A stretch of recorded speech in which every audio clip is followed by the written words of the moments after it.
Allora, nella settimana che porta Trapani Shark a giocare i playoff facciamo un passo indietro. Trapani Shark Fortitudo Bologna, ultima gara disputata nell'impianto di casa, sembrava già di essere in Serie A. Beh, quello che il calendario playoff porta a pensare possa essere l'eventuale finale, e quindi è ovvio che il sapore di questa partita aveva tutto un aspetto di quello un antipasto di quello che potrebbe essere l'esodo di questa lunga stagione, e quindi eravamo tutti carichi e vogliosi di fare una buona prestazione, sia noi che la Fortitudo, e abbiamo avuto noi la meglio, siamo stati bravi e tenaci soprattutto a tenere un grande equilibrio durante l'arco di tutta la partita. Tra l'altro, andando ancora un po' più indietro, questa diciamo che è il passaggio fondamentale per quella che è una stagione che comunque è iniziata forte, perché è iniziata alzando un trofeo e che naturalmente tutta Trapani sogna che possa concludersi col capitano che alza il trofeo più importante, quello della promozione. Sì, è stata una stagione lunga, hai detto bene tu, è iniziata con la vittoria della Supercoppa, che è il primo appuntamento della stagione, una manifestazione dove molte squadre all'inizio la prendono poco in considerazione, ma poi in realtà quando ci si trova alle Final Four e quindi le semifinali e le finali, non ho mai visto nessuna squadra che ha giocato con poco interesse, e quindi questa cosa qua dà ancora più onore a un evento organizzato dalla Lega e a una coppa che ha una grande valenza e che inizia comunque a segnare quelle che possono essere i percorsi che le varie squadre durante l'arco della stagione potranno compiere. Abbiamo iniziato molto bene e il resto della stagione in realtà ha rispecchiato poi quello che è stato il nostro inizio. Ecco, percorriamo rapidamente la stagione, dalla regular season dominata, fase a orologio in cui è stato mantenuto il primo posto e quindi il privilegio di essere davanti a tutti in vista della griglia playoff. Che campionato è stato? Che stagione è stata dal punto di vista di chi fondamentalmente è stato l'artefice della costruzione di questo roster? Ma allora, gli artefici, mi piace usare il plurale, siamo tanti, siamo diversi, perché ovviamente a partire dal coinvolgimento del Presidente, che è molto attento sul mercato, e per quanto possa essere agli inizi di questa disciplina sportiva che probabilmente conosceva meno rispetto a quello che è il calcio, è stato subito capace di integrarsi e di entrare nel tessuto vero e proprio anche del mercato stesso, e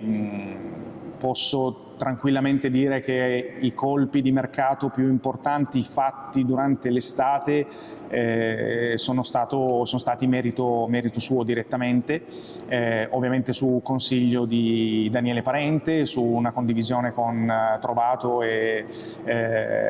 il sottoscritto, ma ormai io sono arrivato a fine agosto, quindi in realtà le cose erano già state fatte. Per cui diciamo che l'alchimia di questa squadra è stata poi costruita col tempo. La scelta dei giocatori è sempre una parte, un aspetto importante e delicato nella costruzione della squadra, e c'è stata comunque grande condivisione nella scelta degli stessi. Ecco, il presidente Valerio Antonini l'ha voluta fortemente qui a Trapani. Come è nato questo rapporto e come si sta evolvendo nel tempo? Ma questo rapporto è nato, credo, principalmente perché il Presidente, come dicevo prima, è molto attento alle cose e si documenta sempre su tutto e su tutti. Anche in questo momento dove stiamo facendo delle valutazioni per tirare dei bilanci, oltre ad ascoltare le opinioni di chi collabora con lui, ascolta anche le opinioni di operatori sempre del nostro settore per cercare di avere più informazioni possibili, al fine poi di potersi fare lui stesso un'idea e al tempo stesso di cercare conferme in quelle che sono le idee dei suoi collaboratori, e quindi se i suoi collaboratori hanno una valenza tale per cui meritano, diciamo, la sua attenzione. Credo che lui abbia avuto ottime referenze sulla mia persona, sul mio operato, e la cosa mi ha fatto estremamente piacere quando mi ha contattato personalmente per poterci incontrare, e poi siamo riusciti a coronare il sogno di entrambi, perché l'ambizione di questa società, di questa realtà era talmente forte, talmente alta, che a quell'epoca erano solo parole che si stavano concretizzando nel momento del mercato, perché era già evidente da quelli che erano le operazioni di mercato che venivano fatte quali erano le reali ambizioni di questa società, e quindi far parte di questo gruppo, far parte di questa equipe e poter lavorare con professionisti qualificati era per me, ovviamente, che vivo di questo, una grandissima possibilità che volevo anch'io a tutti i costi che si avverasse.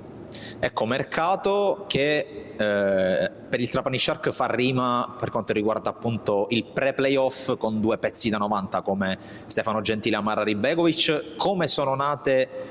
queste trattative, e se eventualmente, se possiamo ovviamente dirlo, c'erano degli eventuali piani B qualora non fossero andate in porto l'una o l'altra? Allora, ci sono sempre dei piani B, C, D, perché dobbiamo essere pronti e preparati su tutto a ogni evenienza. Avevamo la scadenza per la chiusura del mercato che era il 5 di aprile e quindi noi entro quella data lì avevamo deciso già a inizio stagione che avremmo operato nella ricerca di giocatori che potessero essere o già direttamente integrati o eventualmente presi come riserve, perché il Presidente non vuole, o anzi perché il Presidente ricerca sempre la perfezione in ogni cosa, e quindi bisogna essere pronti e preparati a ogni evenienza, e quindi avere due giocatori che potevano allungare le rotazioni e quindi andare a implementare in caso di infortunio l'assenza di qualche giocatore per qualunque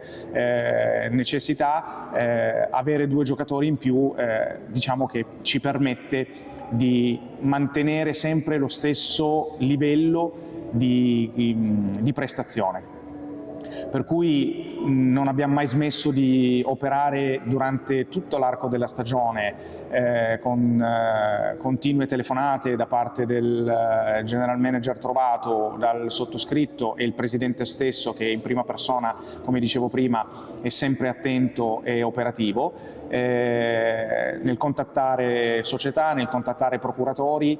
sia italiani che esteri per avere un ventaglio di nomi da cui poter scegliere e quindi alla fine poi concretizzarle, perché ovviamente ci sono spesso delle operazioni di mercato che sembrerebbe che si possano come dire concretizzare, ma poi quando si arriva al dunque spesso alcune o società o procuratori / giocatori si tirano indietro perché magari preferiscono rimanere dove sono o comunque non vogliono lasciare la propria realtà per 1000 ragioni. E quindi noi dovevamo avere tutti i nomi possibili di quelli che a noi interessavano, di quelli che comunque avevano manifestato un certo tipo di interesse, per poi concretizzarli, come abbiamo potuto fare. Nell'operazione di Alibegovic mi sento di dire che l'intervento del coach Andrea Diana ha avuto un grosso peso, perché ovviamente avendolo già avuto direttamente alla Virtus Bologna, quindi avendo lavorato insieme per una stagione intera, il rapporto che avevano ha favorito quella che poi è stata quantomeno l'introduzione alla trattativa. Per Stefano Gentile era uno dei primi nomi che noi avevamo sulla lista, il presidente è stato molto tempestivo a operare in questa trattativa e portarla in conclusione, così come per Alibegovic. Ecco, durante la presentazione a Stefano Gentile è stato chiesto se a Trapani si può ripetere quanto si è visto a Caserta, nella sua Caserta. A me viene in mente, vista la sua provenienza, anche l'esempio di Sassari, doppiamente perché è una realtà di un'isola della Sardegna. Cosa serve, secondo Valeriano Dorta, a Trapani e al Trapani Shark per non tanto bissare quello che si è visto a Sassari e a Caserta, ma per avvicinarsi e per essere una realtà duratura nel tempo nell'elite del basket italiano e chissà anche europeo? Ma ho avuto la fortuna di poter lavorare anch'io a Sassari. Una delle cose importanti che c'è in una realtà come quella di Sassari o quella che era ad esempio di Caserta, come hai nominato tu, era sicuramente la forte presenza e attaccamento del pubblico sia ai giocatori, alla squadra che alla società. Una cosa che ho vissuto nel mio operato a Sassari era proprio quella del rapporto che c'era tra i tifosi e la squadra e la società, nel senso che io mi ricordo che quando perdevamo le partite i tifosi stessi venivano il giorno dopo della partita, al primo allenamento che noi avevamo, quasi come per consolarci, dimostrando ancora il loro affetto, il loro attaccamento, e che la sconfitta è stata frutto di un'ottima prestazione degli avversari, che noi magari non eravamo concentrati al meglio perché magari eravamo stanchi, insomma addirittura quasi ci giustificavano. E quindi non c'è stato mai un astio tra la tifoseria e la società. Io credo che questa cosa si sta formando anche qui a Trapani, e quindi mi sento di dire che ci sono i presupposti perché il contorno di questo magnifico sport si sta man mano consolidando. A me piace pensare che una partita di pallacanestro è come se fosse un quadro, un dipinto. Nessun quadro e nessun dipinto ha lo stesso valore se c'è una cornice non adeguata. E io credo che il pubblico, soprattutto qui a Trapani, si sta dimostrando all'altezza di quello che è il dipinto che in questo momento il campo da basket dimostra. Abbiamo iniziato parlando di Trapani Shark Fortitudo Bologna, adesso chiudiamo con Trapani Shark Assigeco Piacenza. Le prime due partite sabato e lunedì qui al Trapani Shark, si spera l'inizio di un cammino che porti al traguardo a braccia alzate. Qual è l'auspicio di Valeriano Dorta per questi playoff e anche per il futuro dei Trapani Shark, perché poi ci sarà anche un'estate in cui lavorare a prescindere dalla categoria? L'auspicio è quello che intanto ci sia una grandissima affluenza e il sold out per queste due partite, perché come dicevo prima bisogna che il pubblico dimostri affetto verso la società e verso i giocatori, verso la squadra, a prescindere da quella che è l'avversaria o la valenza della partita. Posso capire che i quarti di finale possono essere visti come un passaggio obbligato e quasi scontato, perché Piacenza si è classificata ottava, ma Piacenza ha dimostrato nella seconda parte della fase a orologio di essere una squadra di ottimo livello, perché in assenza di un giocatore importante come Miller, che si infortunò proprio qui quando giocarono contro di noi a Trapani, hanno comunque dimostrato, vincendo ancora delle partite senza un americano, di essere una squadra di tutto rispetto. Quindi come noi ci stiamo preparando, noi giocatori, noi come squadra, ad affrontare Piacenza rispettandoli e non preoccupandoci di che posizione hanno sulla loro schiena, ma giudicandoli per quello che sono, il loro valore, per il loro numero di maglia e per il nome che hanno scritto dietro. E quindi noi fin dall'inizio fin dalla prima partita dobbiamo dimostrare a noi stessi e aver voglia e fame di conquistare per nostro merito ogni partita e ogni vittoria.